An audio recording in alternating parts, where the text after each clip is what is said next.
strangers, queer and pleasant. I'm not Laura Kate Magnet Dale. And I'm not Shane Aerith Magnet Dale, and welcome to another episode of Queer and Pleasant Strangers. It's a podcast where two queer wifey types, That's us. we're the wifey ones, we have a general little catch-up about media, what's happened in the week, what we've put in our brains. And you've eaten so much media. Om nom nom tasty media. I mean, we've both consumed quite a lot of media, but I have put a slightly excessive amount of media in my face. Yeah.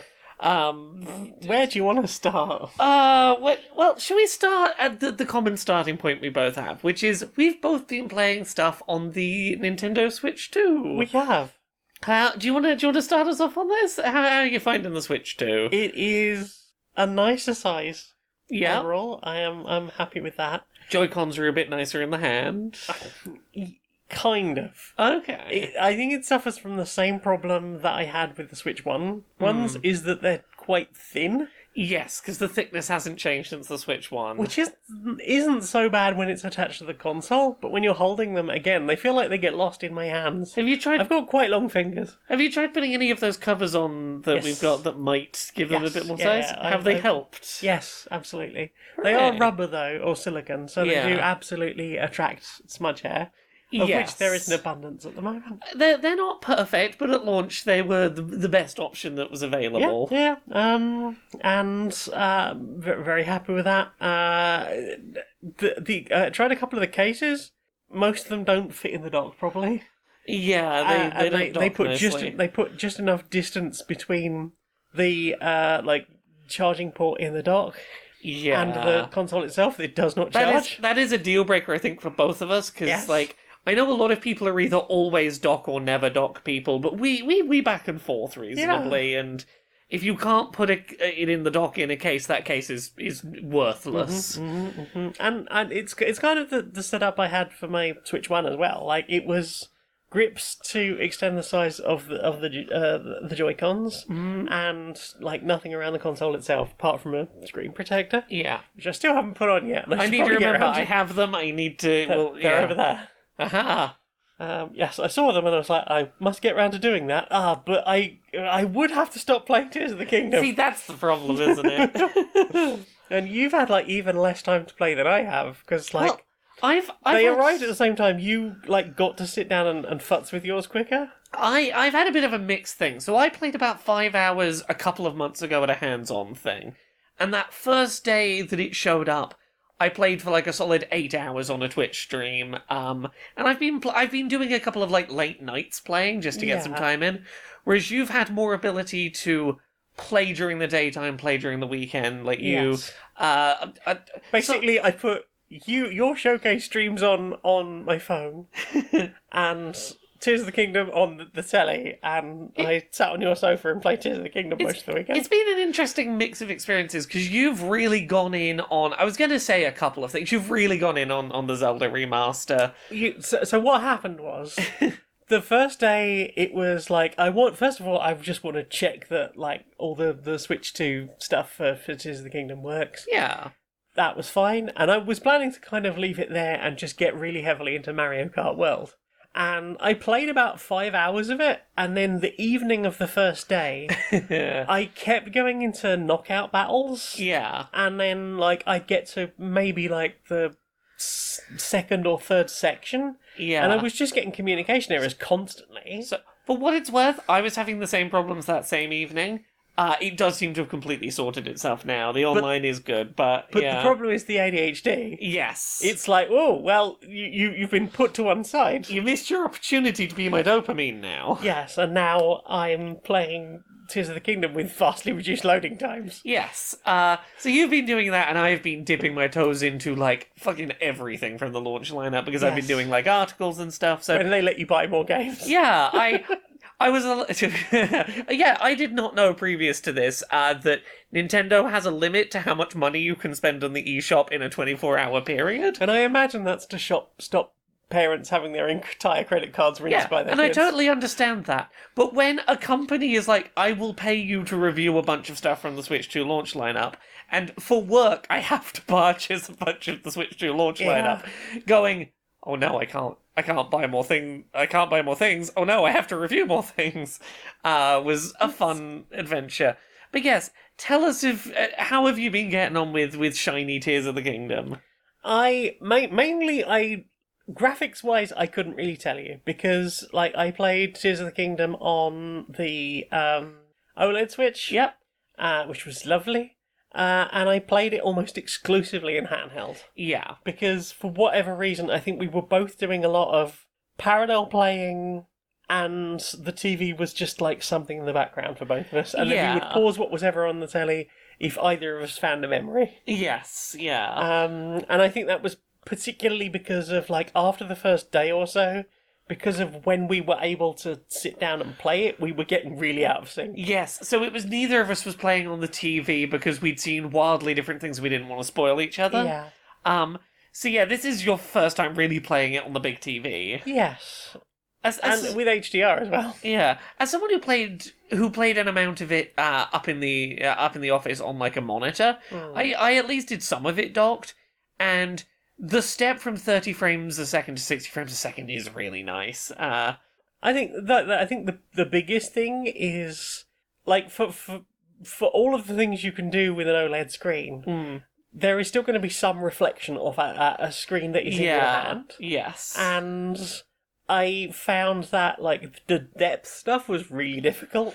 Yeah. And definitely finding both in handheld and on screen that it's way easier to like get a good view of like what I'm supposed to be doing while I'm down there. Yeah. It helps obviously that I found different things in different orders, but I think the other thing that I'm like really happy with is really going back to the vastly improved loading times is the point in the game where you're like, okay, I need to just teleport over there, I need to do that thing. Okay, cool. Now I need to go back over there. And there's lots of teleporting. And previously that could be like, okay, you hit the button, the teleport sequence animation plays. Then there's like 45 to a minute and a half of loading. Yeah. And then like the reappearing animation, and then like into that. And so it really made me resent any of the like flourishy bits. Yeah. Like when you go into a shrine, and it's like, okay, cool. You click on the shrine. Okay, now Link does the hand up thing. We get the little flash, and you can skip that sequence into.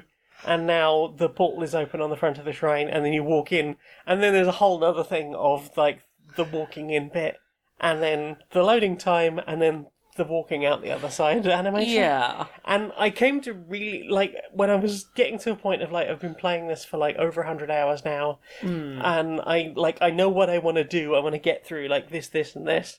I didn't have any joy anymore from all of those little flourishes, because it just meant there was even more delays when the loading times were already set. Yeah. Whereas now, those loads are very fast. You would never believe I grew up with a Commodore 64, the way I talk about loading times these days. It is amazing the way that the industry has conditioned us away from... to be impatient with loading times. But yes, like, loads still exist, but they're like under a second or two, and it's like, yep, and done. I think like the longest loading times I've had are like 10, 15 seconds. But I don't mind that so much when like that's the average over closer to a minute. Yeah, it's been nice seeing those kind of loading time improvements, because the big Switch 1 game that I've been playing a lot of, that I've been having a similar experience with, is Pokemon Scarlet and Violet, which fast travel is now like under a second. Nice. The game runs at 60 FPS, it's spawning more Pokemon in at a time at further distances. It's fixed a lot of the issues of like, the Switch 1 version of those games did a lot of, if anything's too far away, it becomes a slideshow moving at like 3 FPS, and like all of that's been removed. Nice. And I've had this experience with like Tears of the Kingdom, Breath of the Wild, Pokemon Scarlet and Violet. These are games that have been like deliberately patched to be improved on Switch 2.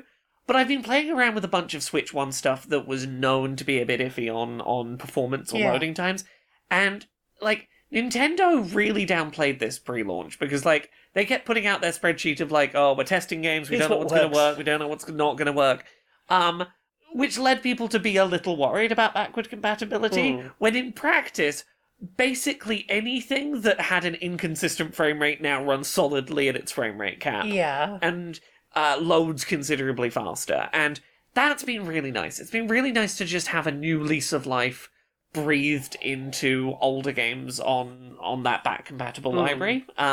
Speaking of loading times, you've got a memory card in yours, right? Yes.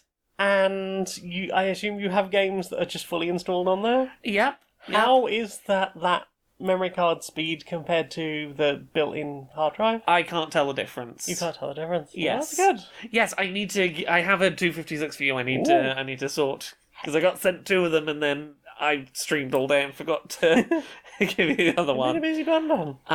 But yeah, no, if the built-in hard drive or the micro SD aren't the same speed as like an SSD in something like the PS5, it can't be far off. It feels like a very comparable conversation about loading times, nice. and that's great to see. I've played around a little bit with stuff like I played the opening sections of Split Fiction across 2 devices, because I was covering it for work. And the bits where you go through a portal into like a sub area, there's like no noticeable load, much like on PlayStation, where it's like, yeah, you just sort of go on the portal and now you're in a completely different area. It feels like it's got pretty good data management. I would be interested to know what the end sequence of that game is like in like game share. I'm deeply curious. If you're up for going through that game as the opposite characters at some point, maybe with a slightly less of a rush through it for work. Yeah. Because I'm like, I don't know if I'm going to solo play 2 Switches to get to that sequence, but I do want to know. I want to see if someone like uploads footage of that sequence on Twitch too. I mean, also like I haven't even considered because it came out on a whole bunch of things. Yeah. But saying that, I think like didn't Rift Apart eventually come out on PC? I believe it came out on PC. Yeah. Yeah, I haven't seen if like how well that captured the teleporting stuff. I believe it really depends on what kind of hard drive you have, how much Ratchet just sort of lingers in the void. Just gonna hover here for a second. Yeah. Oh, I'm falling through the void for a moment. There I go. Oops. Yeah. But yes, Mario Kart, enjoying the, I played through, like, the 50cc Grand Prix levels. Yeah. Very much enjoyed all of the different maps. I like the way they sort of connect to each other. Yeah. A little bit, which is sort of obviously something that spills over very much into knockout mode. Yeah, where you're just, like, on a contiguous...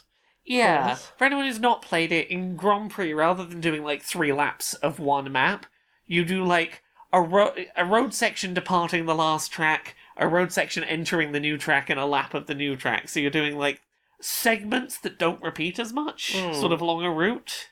Yeah, some of them are a bit more repeaty, but, like, not so much as you might ordinarily find.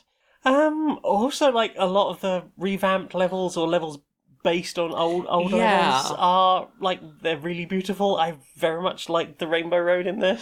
Yeah, it's gorgeous. It is. And, like, especially that first sequence of, like, you're driving through, like, Mushroom Kingdom and then, like, just going up the sky bridge. The launch pad up into space, up the sky bridge into the space and the Rainbow Road of it all. Yeah. Yeah.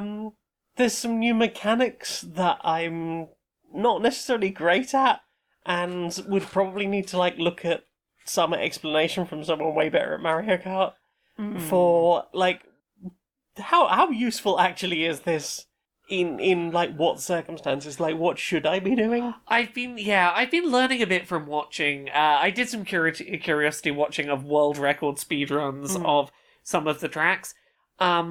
Yeah, a lot of the best times are currently involving a lot of, like, rail grind, jump off the rail, jump onto a wall, bounce off the wall.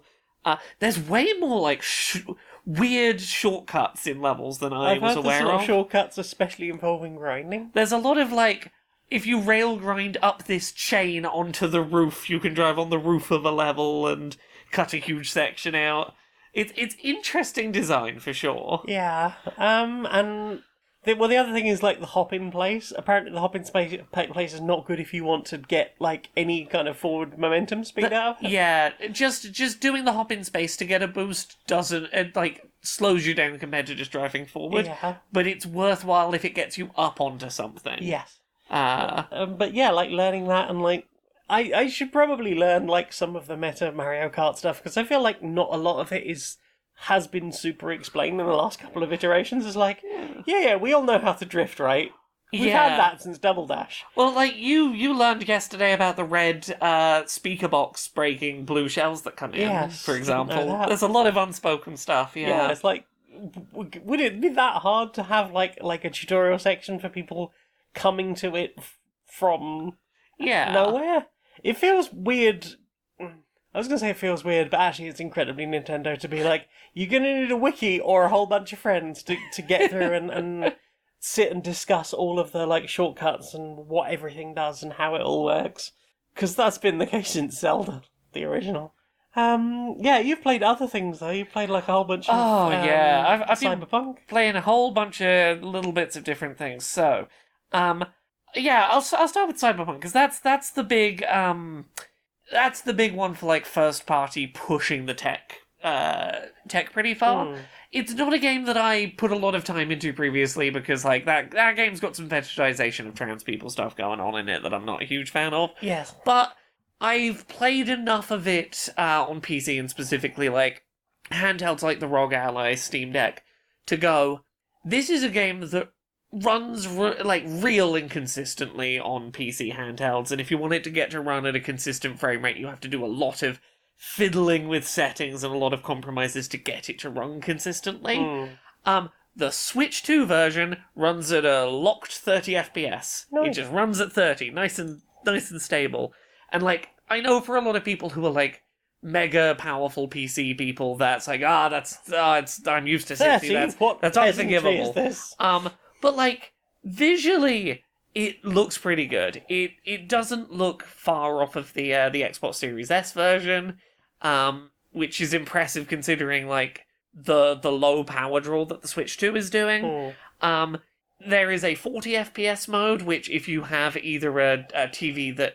Ideally, you want a 120 FPS screen for that, just because or a variable refresh rate screen, because it'll line up nicely with frame timings. But if you're playing in handheld, the 40 FPS mode looks really nice, because that is just high enough that the Switch 2's built-in variable refresh rate works, which is basically changing the frame timings on the screen so that you're not getting new frames being generated, not lining up with the screens refreshing, is the best way I can explain it. Right. It makes gameplay look smoother and less juddery than low frame rates usually do. And that looks really nice on handheld. It is an impressive port of that game, and it is nice to have a handheld version of that game that doesn't require fiddling around in settings to get to run decently handheld. My only real problem with it, and I can't blame CD Projekt Red for this, because this is not like an official thing, but it's just sort of become a standard from other developers other developers have worked out this is a good way to do it. Other games that have mouse mode support, you just kind of take the Joy-Con and put it on its side, and now you're in mouse mode. Yeah. No going into settings. Cyberpunk requires you to go and put it in mouse mode, and when you put it in mouse mode, it turns off the analog stick, so you can't pick it back up and be an analog stick. You have to go into the settings, navigate, change the mode if you want to swap. And it only allows right mouse. It only allows right mouse, doesn't allow left mouse either. It's very manageable, fixable things that are just like, these are not the nice conveniences I've seen elsewhere. Like Civilization 7, you can use your left mouse. Operating System, you can use your left Joy-Con as a mouse. Left-handedness feels like the easiest thing to work into like any level of programming. Right. I feel like this is probably stuff that will change in a patch, hopefully, we'll see. But, yeah, for a technical powerhouse, it is... The thing I keep thinking about is this feels way less like it is a port with compromises than a lot of the quote-unquote Impossible Switch 1 ports did. Yeah. Like, you know, we both played Doom 2016 on Switch, and, like, That is a very serviceable port of that game. Yes, again, loading times are really the thing that left that out. But, like, you put that side by side with, like, you know, a PlayStation version of Doom, and you go, yeah, this does look way nicer on other things. This feels way closer to, like, the console versions of Cyberpunk than, like, there's way less visual compromises being made, and it's there at launch. And that's kind of the thing that's, like, Doom didn't come until, like 4 years into the Switch's life.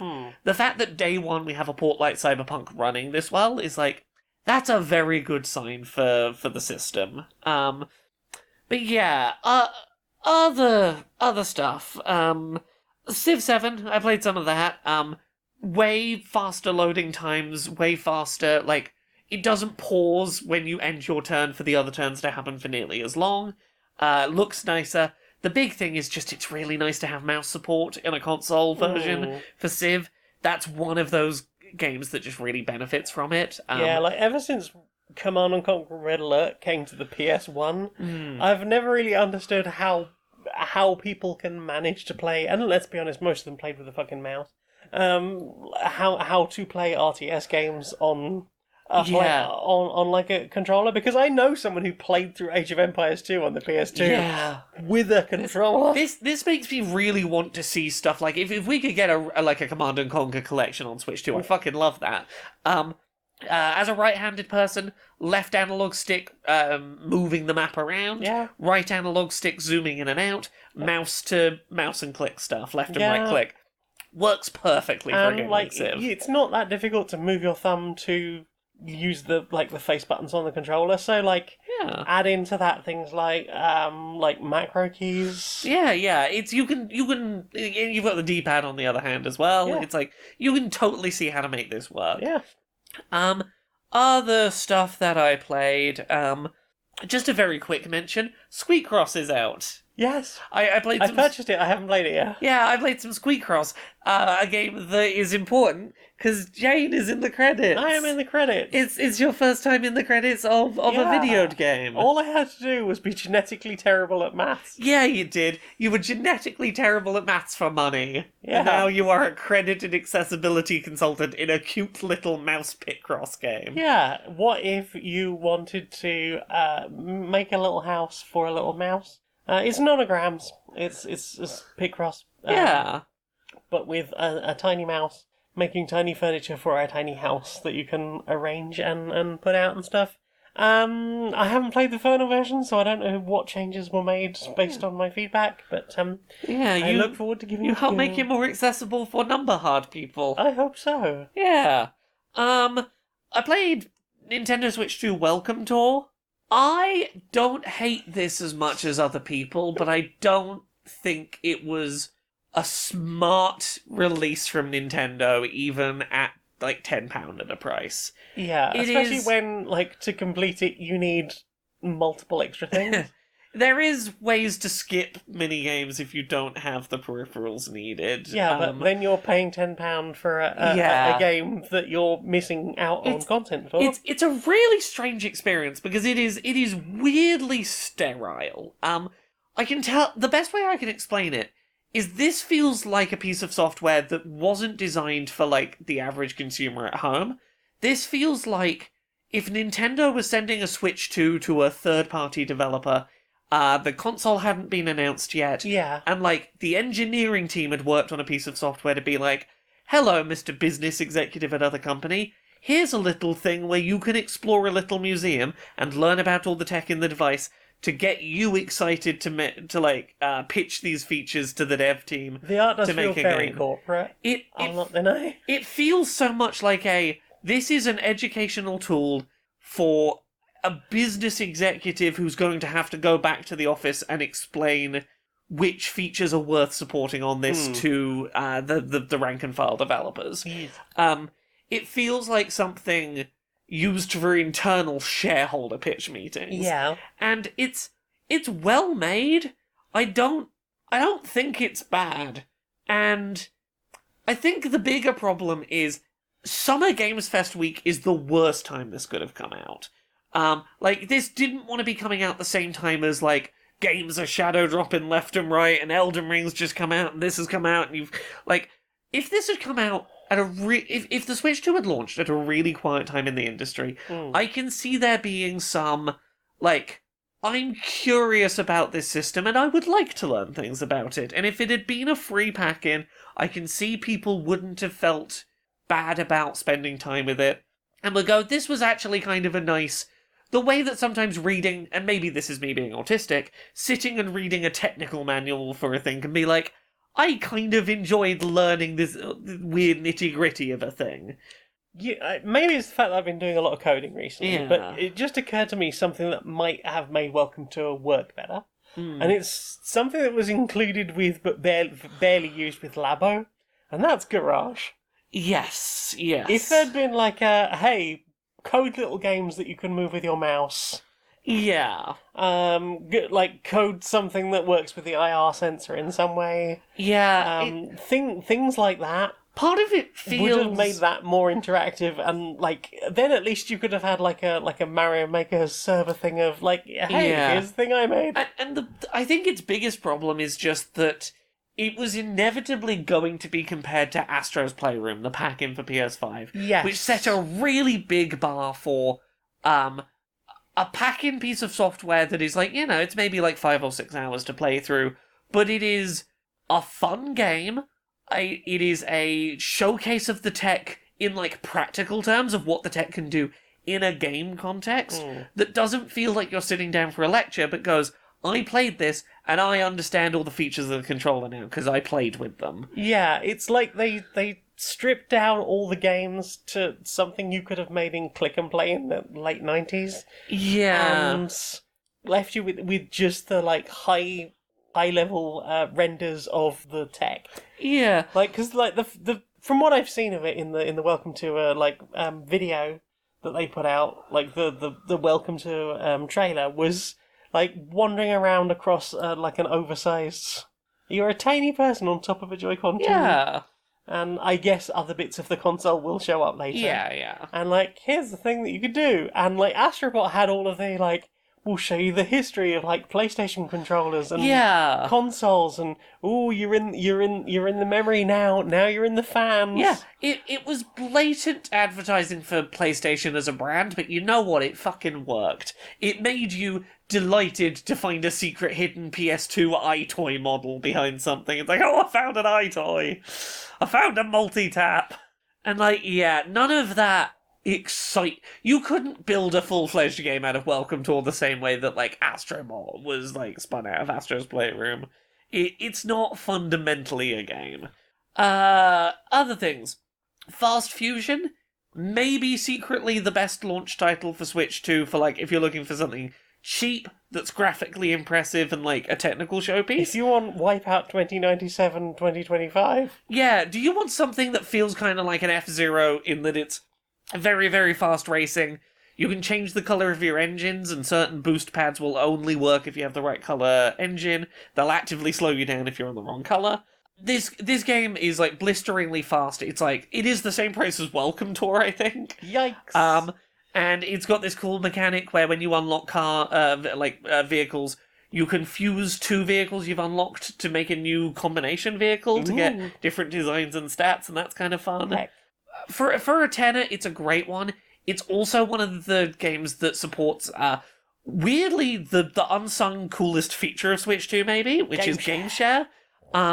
Game Share allows you, with a number of games, to do online or local multiplayer on 2 systems, where you're both, like, seeing your own perspective, without the second person having to own or download the game. You basically... Your Switch generates 2 perspectives of the game the way that it would if you were doing split-screen multiplayer, but instead of only having partial screen real estate, it's 2 full-screen views of the game, and it broadcasts a high-quality video feed of that second feed to another Switch 2 or Switch 1, and I'll get to that in a second.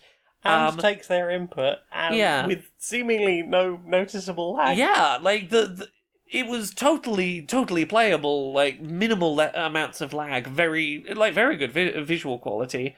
So that, like, without having to wait for someone to download, if you're in, like, a video call with a friend and you're just like, oh, do you want to jump in this game I'm playing?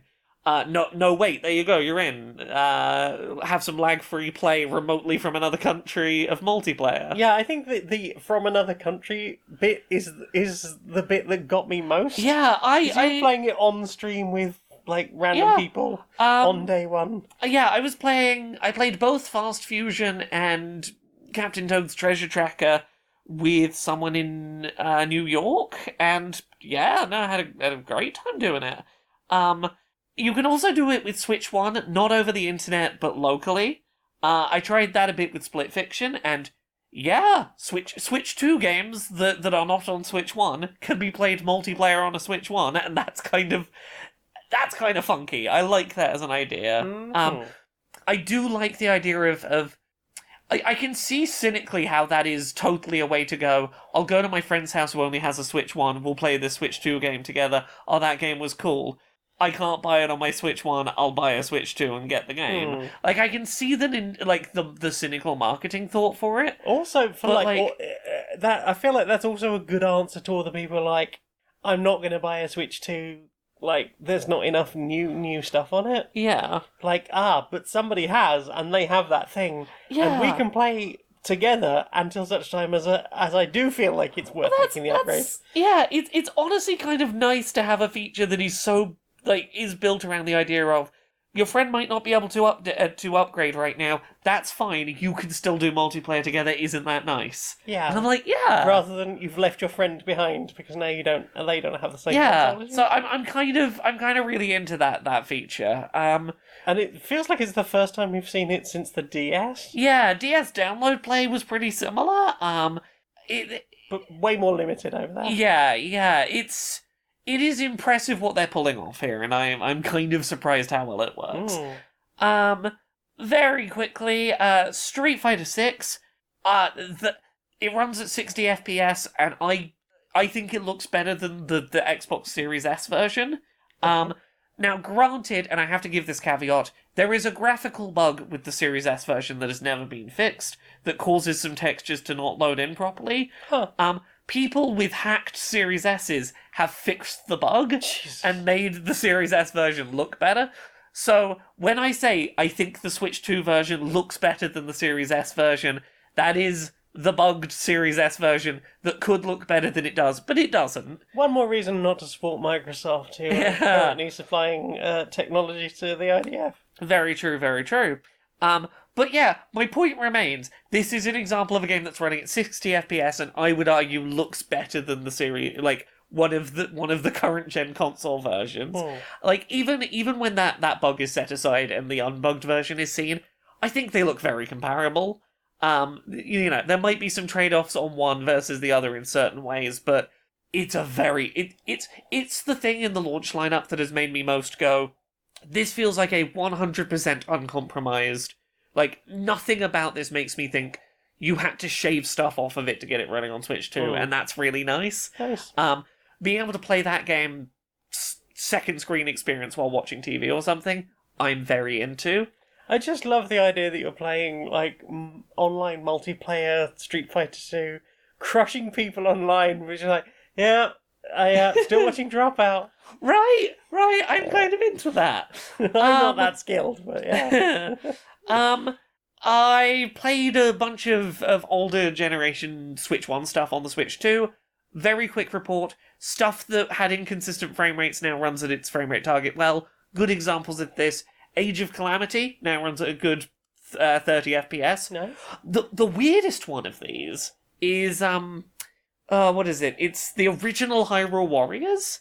Okay. The not Age of Calamity or... Definitive Edition? Yeah, a Definitive Edition, just the Hyrule, first Hyrule Warriors. Yeah. That game ran on the Switch, the Switch one, which had a 720p screen.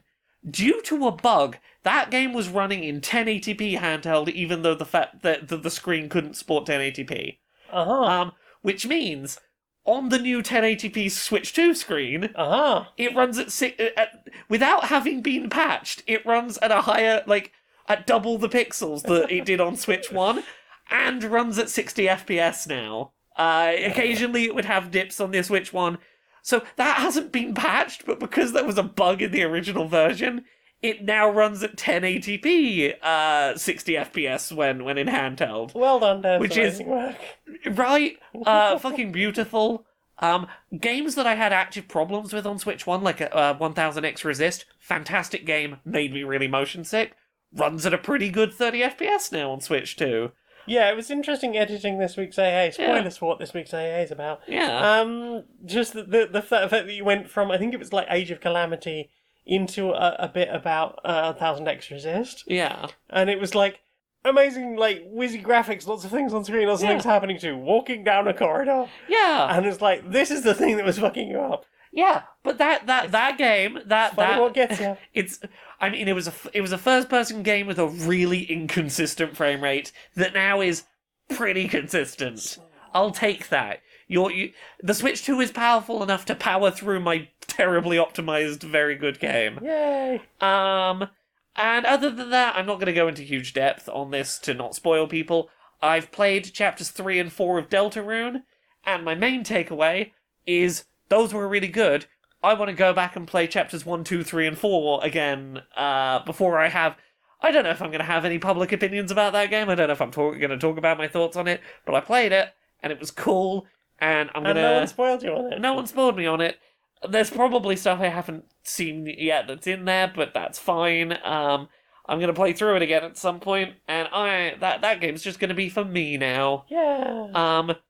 You had your chance, chat. Yeah. So I think that's the bulk of what I've been playing on Switch 2. Yeah, well done. I've played quite a bit of stuff. Many things. And many articles. You can see a bunch of my opinions on MMORPG.com. I was writing a bunch of Switch 2 stuff over there last week. Yeah. What about you? What you been playing this week? I mentioned it earlier, I've been playing a bit of Pico 8. I've been playing around with the Pico 8. Yeah. The fictional console, but it runs in an emulator. The internal law is that it is... What you buy is an emulator of the Pico 8, a console that never actually existed. Most notable for the fact that games come on PNGs. Yes! Like, you can get the, like, .p8 file extension thing and just, like, run the game from code. Or you could just load PNGs. Yeah, and why would you not run a game off a PNG if that was an option? Because I haven't finished coding it yet. Well, I mean, yeah, that's fair. And, like, mainly this came about from the fact that I was trying to do something in Godot. I ran through a tutorial and I was like, yeah, but now that I've finished the tutorial, I want to make things better. And I tried a whole bunch of things, and they did not work. And I thought I was doing something, and it was not working. So I've basically moved on to... I found a tutorial for what I want that includes what I want to do, but it's on Pico 8. Which was convenient because, like, around the same time, I also found some people, because, you know, I've talked about this before about Godot. Largely, when people are largely like, how do I learn Godot? And they're usually like, if you don't know any coding, learn another language first. It's like, I know Basic. I taught myself Basic in the 80s. But yeah, Pico 8 was one of the things that was mentioned as, like, a possible do thing. So I guess I am solving two problems. One, learning Pico 8, and two, eventually getting back to solving the problem that I have in Godot. Yeah. That's pretty much it, really. Do you want to talk about Ball Pit? Yeah, let's talk about Ball X Pit, or Ball Pit. The one game shown off in the Devolver showcase during Summer Games Fest. They did a whole little fake documentary, except I guess real documentary, kind of, because this is a real game developer with a history of making weird little games, and Ball Pit is... What if Breakout, that game where you have the paddle and the ball and you're trying to break all the bricks at the top, was a combat roguelike? Where you are, like, fighting off waves of monsters coming down from the top of the screen, upgrading your ball to do different types of damage, trying to fight off bosses, and then eventually was a farm, like a city building, farm building game where you use those same Breakout mechanics to fire workers off to go harvest bits of your farm, and you have to keep them bouncing around to get all the bits of your farm harvested. I honestly couldn't tell what this game was about because I was watching the showcase on my phone Yeah. with chat up, so it was on a really tiny screen. So honestly, I hadn't twigged that it was basically Breakout. All I was seeing was just lots and lots of things happening. It feels like Breakout. Someone looked at Breakout and then looked at Vampire Survivors and went, I could do that. And made Breakout that is kind of Vampire Survivors. And why not? And, oh, it's a real good dopamine factory. It was amazing watching the stream because you got sucked in so quickly. You were like, I've downloaded it, well, let's give this a try, this looks fun. We've got like 15 minutes before the next showcase. And within about 3 minutes of starting the game, you were like, nope, I'm barely even speaking, this is everything now, I only want to play this game, I want nothing else, screw the rest of the thing, I might even end the stream now and just play this for the rest of my life. I did a single run, I put the demo down and went, I can't touch this demo until I have a lot more free time than I currently do. Thank you, demo, I'm looking forward to this video game. And I put the demo down and I haven't picked it up again because I am afraid of what will happen if I pick it up again. It's rare that I play a game where so quickly I can feel the tendrils going, ooh, dopamine, going through the brain, dopamine, I just watched you get completely hooked. Yeah. I was like, wow, that was quite a thing to behold. I could see during the Devolver Showcase, I was like, I can tell this is going to be my thing, and I played it, and it was. Devs, if you can bottle whatever that is, you will probably become dangerously powerful. Yeah, so, Ball Pit, Ball X Pit, go check it out if, like me, you enjoy a Vampire Survivors style dopamine, but it's Breakout. Mm-hmm. What about you? You played anything else? That's it for me. I'll give my very quick thoughts on 2 other things. I continued playing Playdate Season 2, that's still happening. This week's games were Wheelsprung and The Whiteout. Wheelsprung is, I think it's, what's it called? You know that web-based browser game where it's like you're on a bike and you're trying to drive over stuff and you have to balance and not, like, the bike's trying to... Excite Bike? Kind of like Excite Bike, but, it's more about trying to drive up a slope, all the things moving backwards. Oh, the motocross thing with, you can... like, build your own levels? Yeah, that sort of, like... I know the one. I don't know what it's called. Level designs are essentially like you've drawn some diagonal lines on a screen and the bike's trying to drive across them and not fall over. It's one of those, but for Playdate. And it's pretty fun. It's got good physics to it. The other one, The Whiteout, I've not put a huge amount of time into it so far. It is a side-scrolling adventure narrative. Content warnings at the start for depression, mental health, and suicide as topics. Have you encountered any of that yet? It plays almost like a point-and-click adventure game, kind of. Okay. It is some sort of post-apocalypse where, like, the entire world is snow and it's all snow and the snow's never going away. Everything is snow. And you are just trying to survive. So, like, the game starts with, oh, I can see in that car there's a dead body of a woman, but she's got a coat and my coat is falling apart. I've got to find a way to get in the car to get that coat because I need a coat. Otherwise I might die. Yeah, so, like, trying to find a tool to break in to do that. Oh, there's too much snow in the way for me to get over. How am I going to dig through that? Point and click in the style of find item, use item on thing, get new item. Key and lock. Yeah, key and lock. In relatively enclosed environments. Like, it's relatively small, at least from what I've seen so far. All of the keys and locks will be on a relatively small stretch of road, and then you'll move through a loading zone, and you won't need to go back at any point. It's this new section you're on has all the new key and locks for progression. Yeah, or alternatively stuff you brought with you. Yes. That could not have been missed. Yes, it seems to actively be built around not needing to do backtracking in a key and lock point and click style, and I really appreciate that.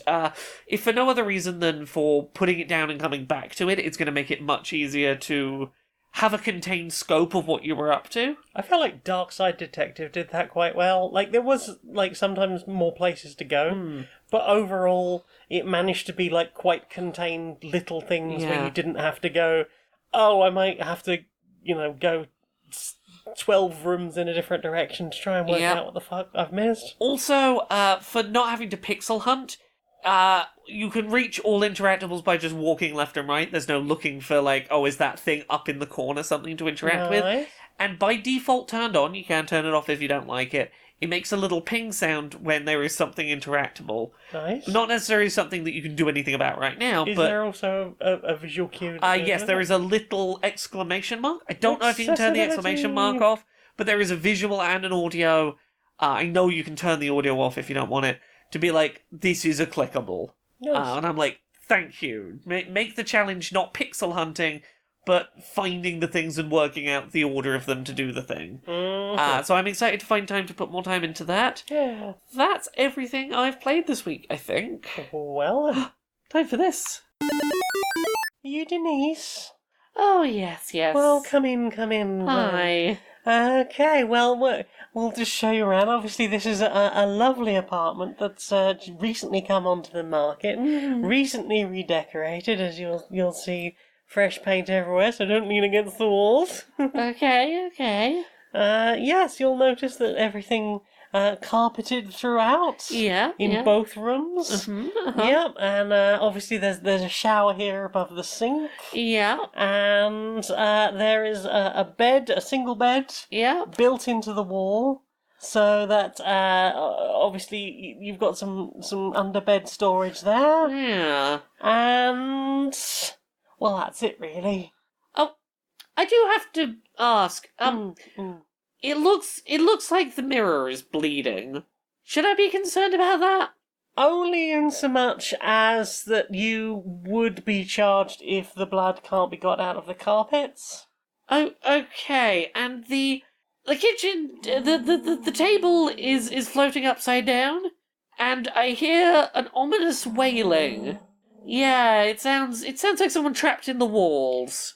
The landlord did paint over that, so you don't need to worry, but if you do see any, like, sinister outlines, try not to focus on them too much, and obviously if the paint does crack, you will be charged for that.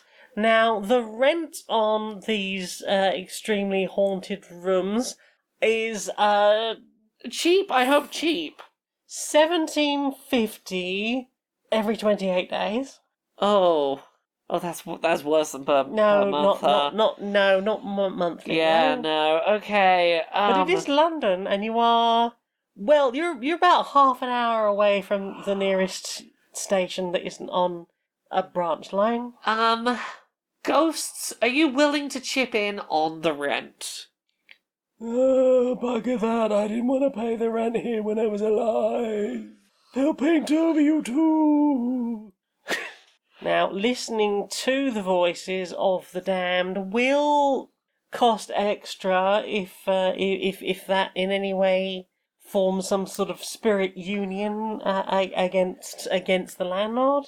So would advise against communing with them. I think the landlord should be the one communing with them. So you'll take it? That's the spirit.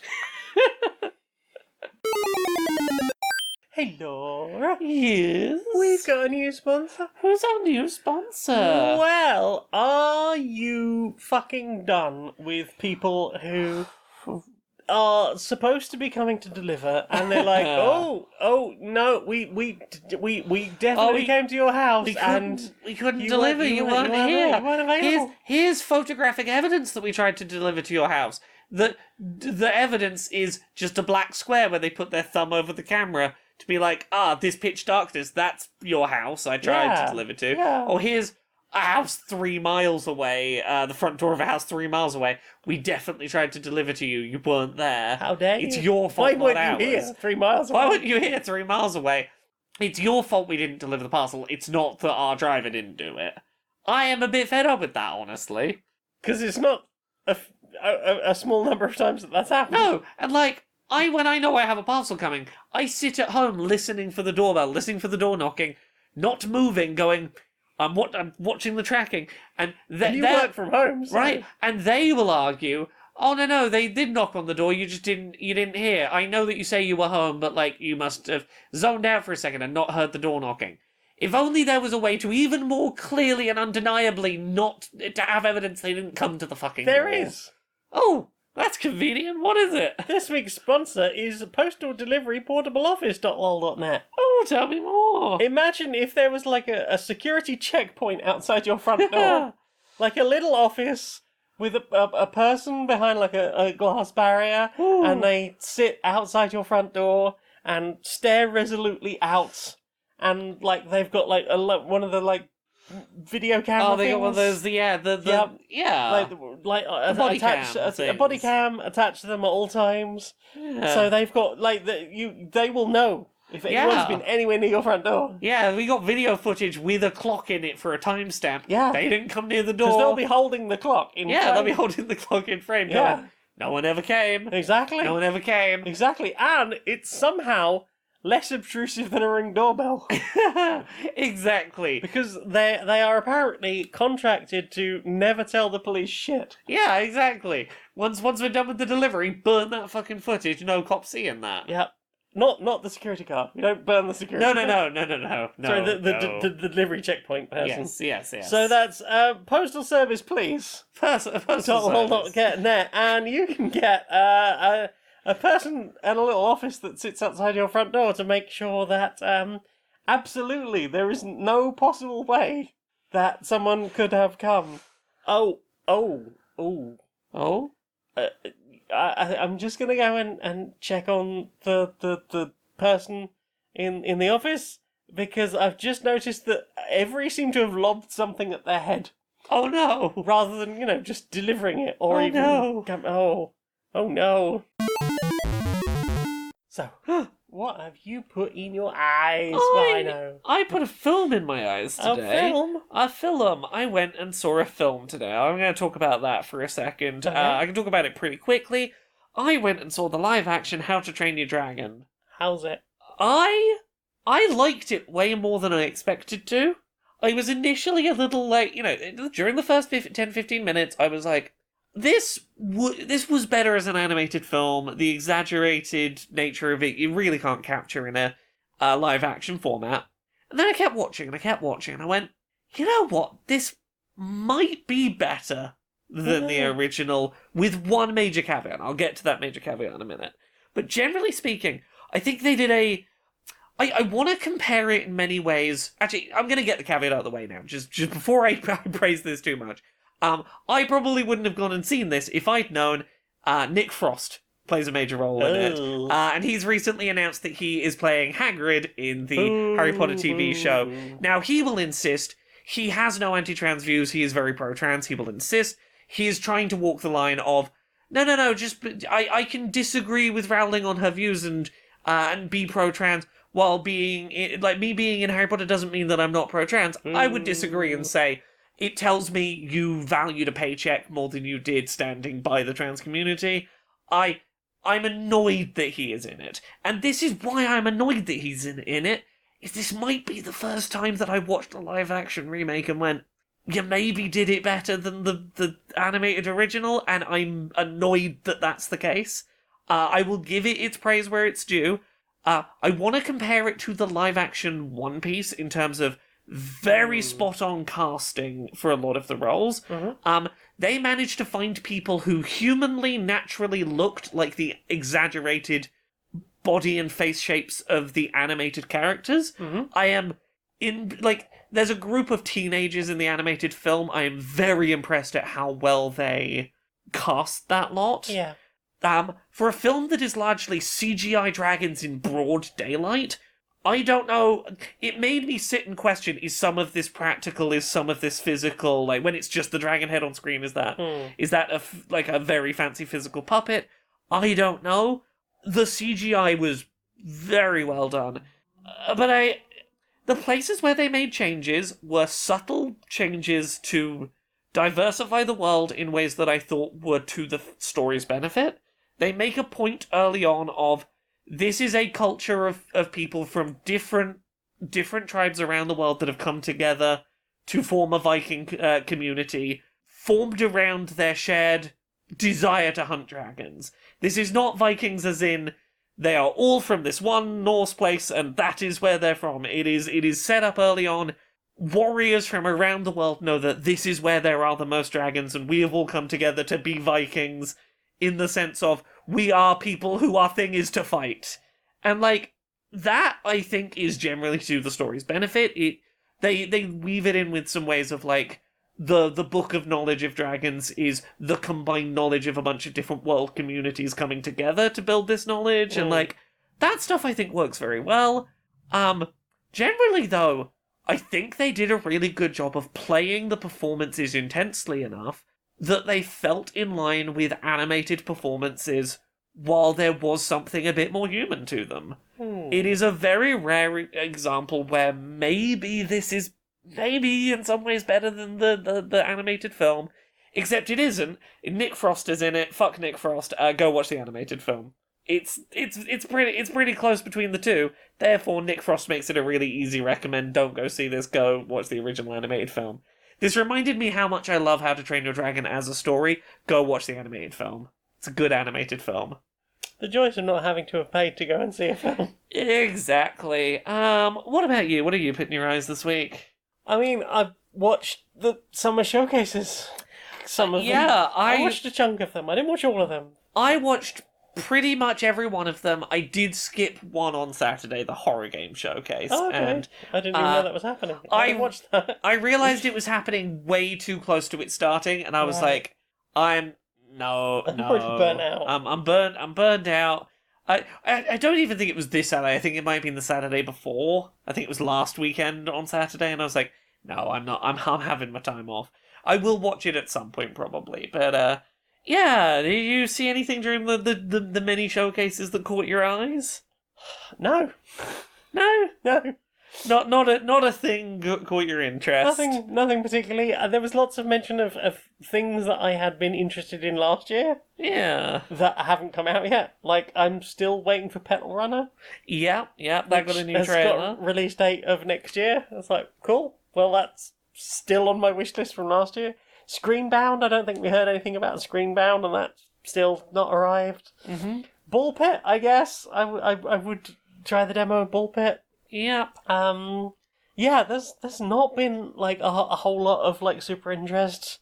One thing that I saw a trailer for, like on TikTok, weirdly, rather than actually on the thing, I was like, oh, that looks really interesting. That looks really cool. And it got to the end of the trailer, it was like Xbox. I was like, no, stop giving technology to genocidal. Did you Google to see if it's on anything else? Because it might have been an Xbox showcase trailer that was hiding the fact it's on other things. I didn't Google it at all. I was just so disgusted by the whole thing. Yeah. I was like, that's a shame. Yeah, I'm not even going to give it the credit of naming it here. But like it was mostly a case of like I watched the Accessibility Summer Showcase. That was very good. Mm-hmm. I, along with several thousand other people, watched that. Because you had how many on the Steam front page? Somewhere around 5,000 watching on Steam, like 900 watching on YouTube. Yep. It was doing real good. Last I looked, it was up to like 7,000 on YouTube, so nice. it's still trickling in views. I'm glad. Yeah, you put in a lot of good work, and the people who had games to show showed good games. Yeah. And I look forward to the Winter Showcase. Yeah, that might involve. Yeah, we'll see. We'll get there. I'm not thinking about that right now. I'm in one thing is out the way mode. I've got to get on top of my other work commitments for a bit before I think about that. And then have a little celebrate, and then start the next thing. I can talk about some stuff I saw that was pretty cool during the showcases. Lego Party kind of caught my eye. That is a Lego Mario Party knockoff that looked kind of fun. Okay. Please watch the artwork. Yes. This is from the creator of a pair of games called Please Touch the Artwork, about real-world artworks and interacting with them in interesting ways. This is... I forget the name of the artist or the artwork. It's that... You know that famous painting of the diner? Oh, yeah, with no door. Yeah, the diner with no door. This game focuses on that artist's work, and it's a sort of horror experience where you are flicking through security cameras pointed at artworks from that artist, looking for things that are wrong, things that have gone wrong. You're trying to keep an eye on the artwork for like, something mysterious, Something sinister is happening. Something sinister happened to that artwork. And playing around with the surreal melancholy of that artist's work as an excuse to have things already feel a little bit wrong in this artist's artwork. What if more was going wrong and you were keeping an eye open for it? Interesting. There was Felt That Boxing, which is a punch-out game with Muppet-style characters. I think I saw a video for that. The graphics look fucking ridiculous. To be honest, it looked like it was just like video of Muppets. Yeah, they were like, this entire trailer is in-engine in Unreal 5. Unreal 5, yeah. And if the game looks like that, that is the most realistic, believable looking puppets I've ever seen punch each other in a boxing ring. Relooted, I'm very interested in. Okay, I'll take it back. I remember now. Yeah. Relooted looks really interesting, but I fear that it looks like one of those games that I would like to watch somebody else play. Because it looks really slick, and I don't have the fingers for slick. Yeah, well, I'll see. I'll give it a try. It is a game about reclaiming important historical Stolen African artifacts. Yeah, artifacts and artworks from African cultures that have ended up in museums around the world that do not respect. British Museum. The British Museum is a big one. The developers told a story where they were like, oh yeah, there's this really important artifact that was not even on display in the British Museum. It was behind closed doors. The only person from the community that artifact was from who got to see it in hundreds of years was a literal king got a private behind closed doors look at it. It's like, this is a side-on perspective heist game about you plan the heist, you do all the setup, you set all the things up so that you can grab the thing and do your very fancy escape route that you've sort of planned and scheduled to get out with the artifact. And Is there a demo, do you know? I don't believe there's a demo, but the cutscenes look really well done. The facial animation with the talking of the cutscenes is great. It looks very swish. I agree with you. I have no idea if I'll actually be able to. Yeah, the whole pre-planning it thing might make it easier, but I think I would need to get hands on with it. But I am genuinely, I love the theme, love the idea. I think it's brilliant. And more of that. We need to make that more of a thing we just talk about, in the hopes that the more we talk about it, the more likely it will one day eventually happen.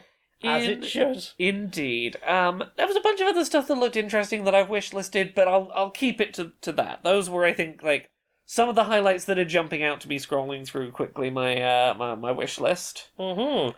One thing, talking about visuals and previously having talked about the Playdate, the thing you talked about last week. Oh, Blippo Plus! Yeah. Yeah, Blippo Plus is coming to PC and Switch in colour. Which I feel like something's going to be a little bit lost. Because, extra colour to see these things in. There is something very specific about, winding the Playdate's crank as if you're, twiddling the rabbit ear antennas to try and tune in and, I just got signal. And, the really low visual quality Playdate screen kind of adds into the I shouldn't have been able to tune into this, how did I get this signal nature of it? But I'm glad more people will have access to the weirdness that is Blippo Plus. Yeah. What about you? You put anything else in your eyes this week? Well, that's pretty much it for me. It's been a week of watching the one thing. Yes, all of the showcases, so many showcases, my brain, it has melted. Well then. Time for this. Ooh.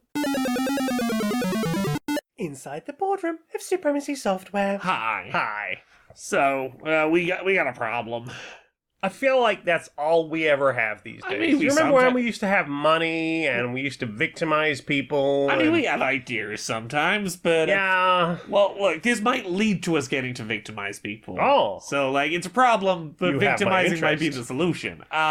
So, the U word is doing the rounds again. The me word? No, the unions. How dare you? In Look, my I office. tried to call it the U word, but you didn't understand. Look, they're talking about the U word again. How dare they? Have we not given them everything? Relatively damp office space. Access to vending machines.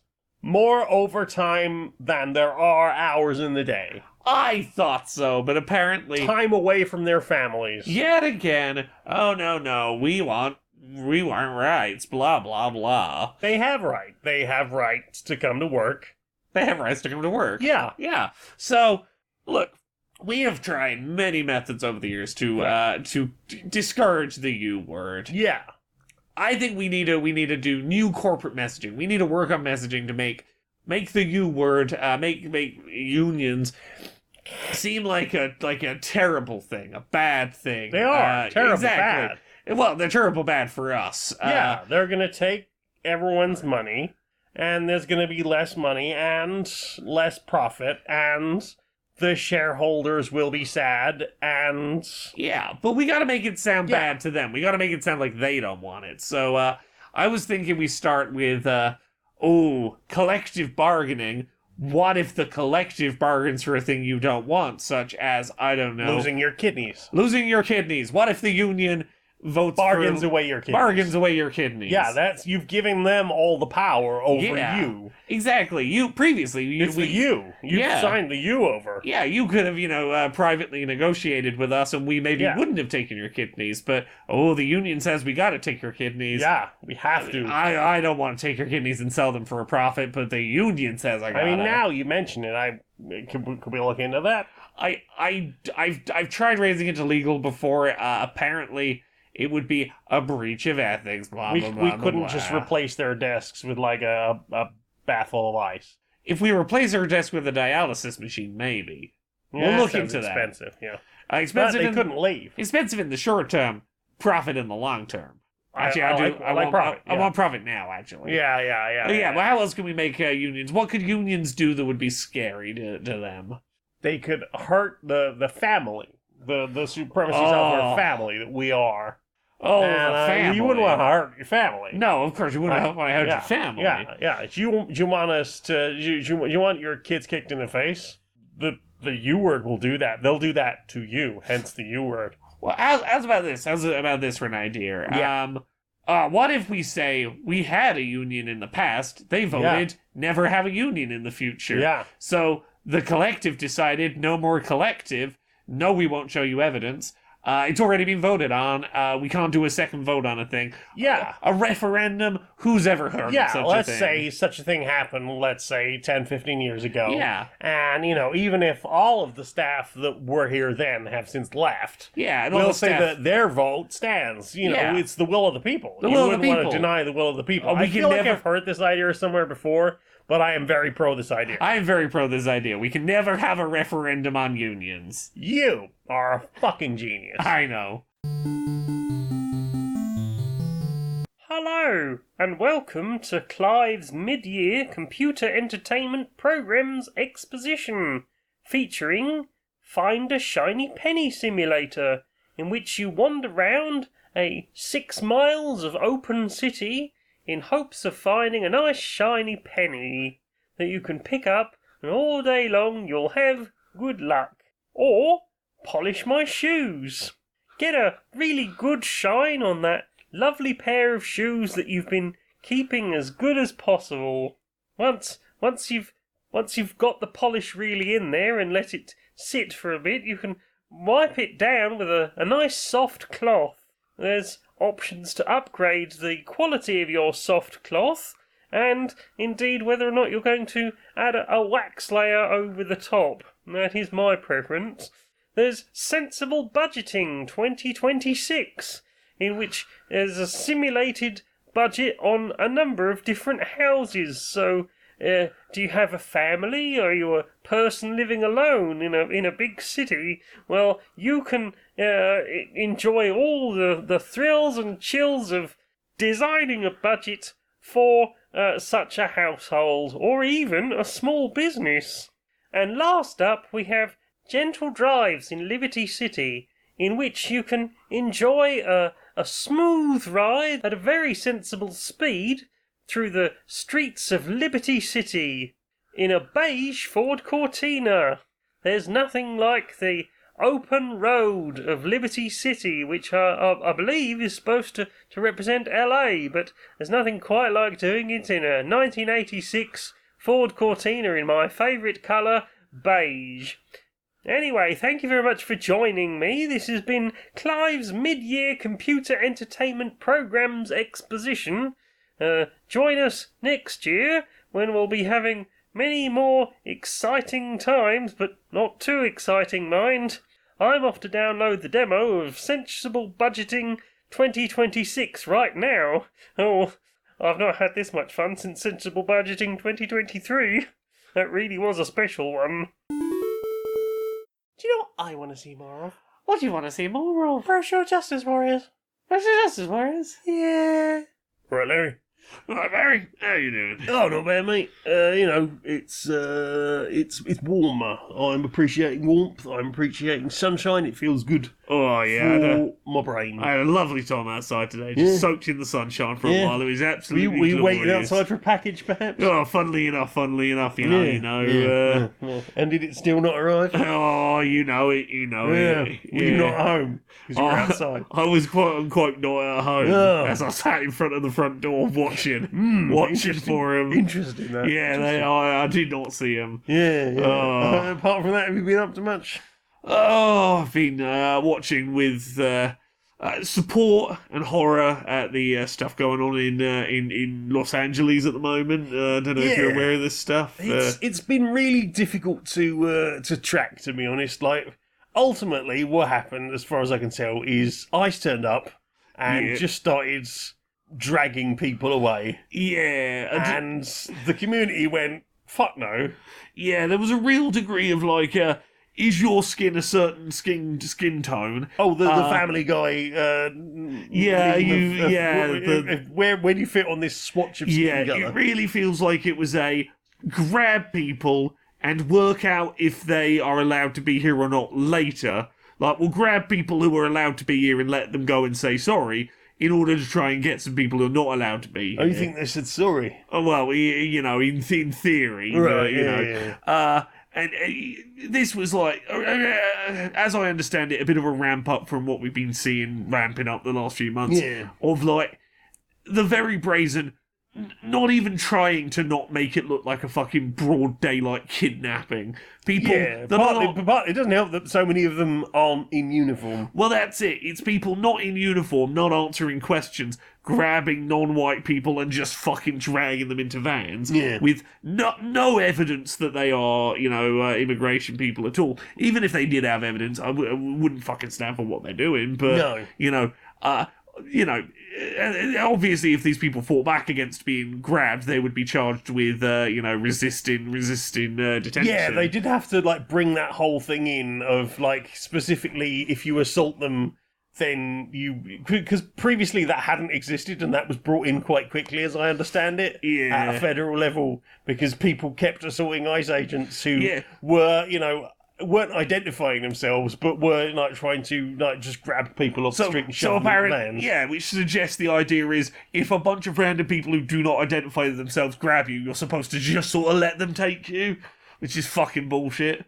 And obviously, I will say, big power to the people of LA. They've been out in the streets, physically getting their bodies between ICE agents and their local communities. Yeah, which is it's good to see. I must say, it's been real difficult to get any like proper news. Like, usually I would go to the internet for a lot of my news about these things. Like, before Twitter went the way it's gone. It used to be my one source for like news on the ground, and it was good for that. Yeah. But it feels like this time there has been an awful lot of people sharing video of like actual riots in other places. What? And like actual incidents that either aren't in LA, aren't now. I will say, I think the fact that is happening is in some ways positive, because the reason it is happening, as I understand it, is there has been a real movement in LA of do not take footage of you going to these protests. Yeah. Do not take footage on the ground. Because you are obstructing government officials, and like we do not want video evidence of who was obstructing government officials. Yeah. And B, we do not want the faces of the people who ICE were trying to take. Yeah. In case that makes it easier for them to go after them a second time. At the same time, we have had people saying, if you can get photographs of any of the ICE agents, we are building a database. Exactly. But yeah, fuck the police. The police escalation in response to this has been fucking vicious. One clip that I keep seeing doing the rounds, and for good reason, is an ICE agent with a gun with rubber bullets, just unprovoked firing on a member of the press. It was an Australian journalist, and you can just see in the clip this ICE agent just turn and shoot her for no fucking reason. There's been a few clips like this of, and rubber bullets aren't entirely safe. No, indeed, and even if they were, that is still assault. That is, you do not fire a rubber bullet without intent to cause harm and injury to a person with a legally protected right to be reporting and documenting on the situation. That is harassment of the press, which is its own specific crime, a thing that you're not supposed to do. Even in fucking wartime, you fucking leave the press alone. We know another situation where that is happening around the world at the moment. Do we want to lump these two together? Right. But there's been a few examples of police really clamping down on very basic freedoms during this. I don't have any great takeaways from this other than fuck ICE, fuck the police, and well done to everyone who was getting their bodies in the way of ICE doing their shit. Yeah, confusing that from what I heard yesterday, someone was saying that despite the National Guard being called in, despite the, rumours going around that the police said were like very actively engaged in like stamping down on insurrection, as Trump has described it, and yet we also had pictures of LA Pride happening and at least 8 units of police marching in LA Pride. That implies the violent insurrection that's happening from people. Also, fuck ABC News for reporting that a police officer was shot during the ongoing struggles with ICE at the moment.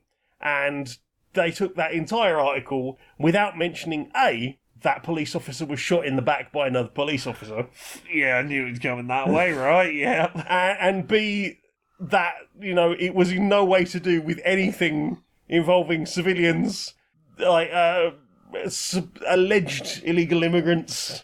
Yeah. Or anything from the other side. Of course. I'm just like, oh yes, fuck ABC for that. Yeah, absolutely. Yeah. But it's a tough one, and weirdly, this feels like the first time there's been one of these where I feel like I'm seeing almost as much like fake news as I am real news about the situation. Yeah. And that is making it very difficult to like form an opinion, but I trust the people who are over there right now doing the thing. I very much trust people who are on the side of not having people be dragged into unmarked vans in broad daylight for looking a bit too brown. Oh, agreed. Ultimately, the answer is fuck ICE, fuck the police. Fuck ICE, fuck the cops. Demilitarise the police.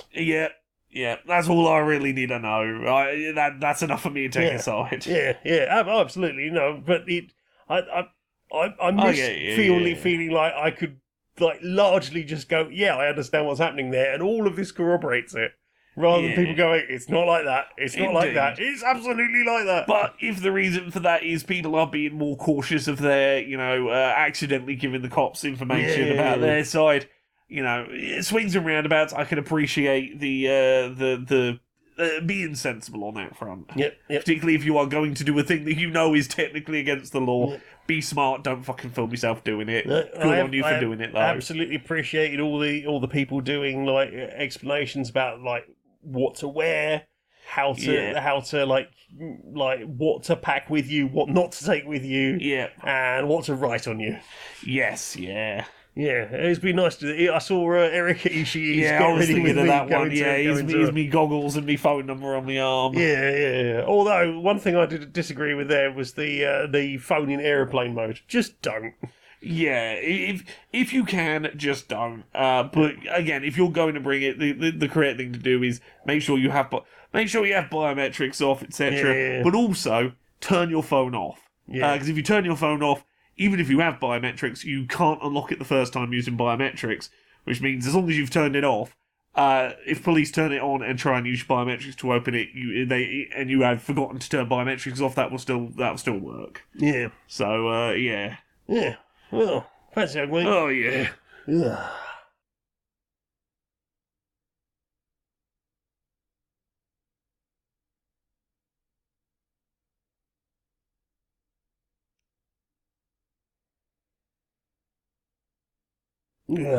Good. Right, I think I'll go and play Tears of the Kingdom. Oh, that sounds good. Nice. So, Laura, Yes. where can people find replays of the Accessibility Summer Showcase and all of your streams and all of the other things that you have done? Oh, you can find all the things I do at Laura K. Buzz pretty much everywhere. YouTube.com/Laura K. Buzz. That's where you will find the Accessibility Summer Showcase. Either the regular upload, the American Sign Language, the British Sign Language, the audio-described versions, individual trailer uploads, audio-described individual trailer uploads. If you go to the live tab on my YouTube, you can go watch all of my reactions to all of the Summer Games Fests, or you can go watch my all-day-long Switch 2 setup stream. Just Laura K. Buzz, you'll find all the stuff what I'm up to. Yeah. What about you, Jane? Where are you at? Patreon.com/StonedMonkeyRadio. As little as $1 a month, you can help support this show and keep it going.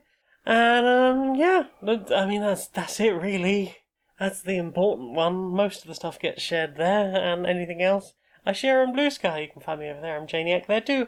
Laura. Yeah? Would you sing us out, please, darling? Until next time, be a stranger.